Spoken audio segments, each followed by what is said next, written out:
24 পদাতিক ডিভিশনের general officer commanding দেওয়া হয় তার দুটো। তারপরই আমরা আমাদের সেনানিবাসে ব্যারাক থেকে আমরা এখানে চলে আসি রাত 3টার দিকে।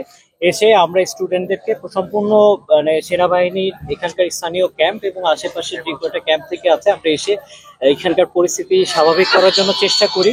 আমরা এখানে সকাল পর্যন্ত আমরা যখন দেখলাম যে পরিস্থিতি সম্পূর্ণ নিয়ন্ত্রণে চলে এসছে, দুই পক্ষের ভিতরে যে সংঘর্ষ হচ্ছিল রাতে সেটা বন্ধ হয়ে যাওয়ার পরে সকালে আনুমানিক 9:30 পৌনে 10টার দিকে আমরা ভিসি মহেতর কাছে এই ইউনিভার্সিটির যে অবস্থা ছিল সেই অবস্থায় আমাদের এখানকার তখন অফিসার ছিলেন আমার মেজর শাহরিয়ার, এখানে ও ভিসির কাছে তার এই জায়গাটা পুরো ক্যাম্পাসের দায়িত্ব শৃঙ্খলার অবস্থা বোঝানোর পরে ভিসি এটার দায়িত্ব নিয়ে নেয়।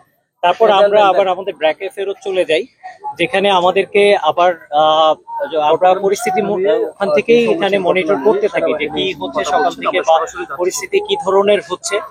তো যখন আবার আমাদের কাছে বিশ্ববিদ্যালয় এখান থেকে যখন ফর্মালি আমাদেরকে স্বরাষ্ট্র মন্ত্রণালয় থেকে আবার দুপুর 2টার পরে আমাদের জেনারেল অফিসার কমান্ডিং কে আবার যখন বলা হয় যে বিশ্ববিদ্যালয়ের পরিস্থিতি নিয়ন্ত্রণের জন্য সেনাবাহিনীর সহায়তা প্রয়োজন, আমরা সাথে সাথেই সেনানিবাস থেকে এবং আশেপাশের যে কটা ক্যাম্প আছে সেখান থেকে বিশ্ববিদ্যালয়ে এসে অবস্থান গ্রহণ করি।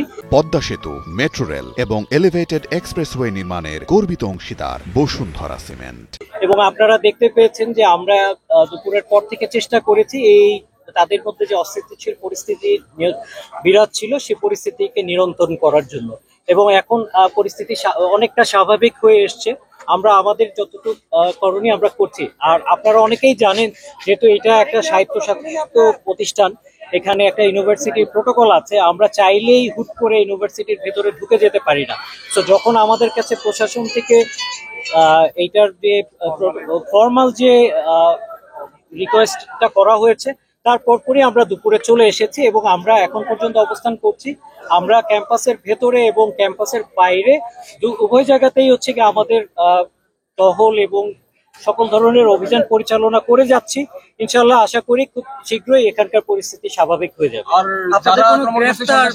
তাদের আমরা অলরেডি আমাদের এখানে র্যাব পুলিশ কাজ করছে, আমরা সবাই একসাথে এটাকে নিয়ন্ত্রণ করার চেষ্টা করছি। ধন্যবাদ। আমরা যেটা করেছি যে আমরা ভেতরে গিয়েছিলাম, আমরা চেষ্টা করেছি কথা বলার, গ্রামবাসীর সাথে এখনো আমরা বসছি।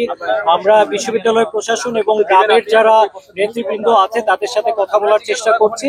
আশা করি পরিস্থিতি স্বাভাবিক হবে আর আমাদের অভিযান পরিচালনা থাকবে। ধন্যবাদ।